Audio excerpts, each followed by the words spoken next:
السلام علیکم۔ اب پتہ چلا میرے بھائیوں، ہم کیوں شرک سے منع کرتے ہیں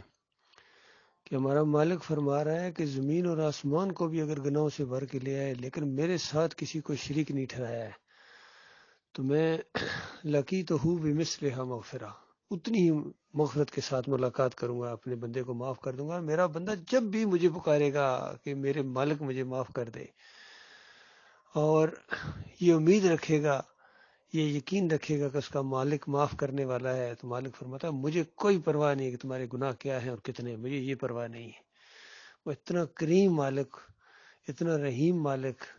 اللہ کے بندوں سے معافی مانگو۔ اور دیکھیے افسوس در افسوس یہ ہے کہ جو صاحب یہ پوسٹ لگا رہے ہیں وہ خود شرک کے اندر مبتلا ہے اور شرک کو چھوڑنے کے لیے تیار نہیں ہے۔ کتنا سمجھایا ان کو، یہ پتہ نہیں کون سے سہیل صاحب ہیں، یہ بھی شرک چھوڑنے کے لیے تیار نہیں ہے، اور سہیل خان بھی شرک چھوڑنے کے لیے تیار نہیں ہے، اور سہیل ملک بھی شرک چھوڑنے کے لیے تیار نہیں ہے۔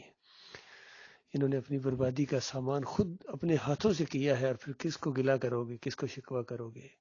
یہی وہ باتیں ہیں جو کل کہی جائیں گی، جب کہو گے چیخو گے چلاؤ گے، اور فرشتے کہیں گے اور کسی نے نہیں منع کیا تھا کہ کل قیامت کے دن تمہیں یہ دن بھی دیکھنا پڑے گا، شرک کی وجہ سے تمہارے مال برباد کر دیے جائیں گے، تمہیں کسی نے نہیں بتایا تھا؟ یہ کہیں گے ہمیں بتانے والے آئے تھے، بتایا تھا ہمیں ہمارے بھائیوں نے، لیکن ہم نے کہا کہ تم جھوٹ بولتے ہو، بلکہ تم فی ضلال مبین، تم کھلی گمراہی کے اندر ہو، تم باغی ہو، تم انتشاری ہو، اس طرح سے القاب لگائے تھے۔ بلکہ ان کے ساتھ جو بیٹھتا تھا اس کو بھی وہ اسی طرح کے القاب دیتے تھے۔ یہ بہت بڑی بدبختی ہے انسانوں کی کہ ایمان کے اندر خرابی آ جائے، سب کچھ کیا بھی ہے، مال کے پہاڑ لگا دیے، اور اللہ تعالیٰ نے قرآن کے اندر اس چیز کو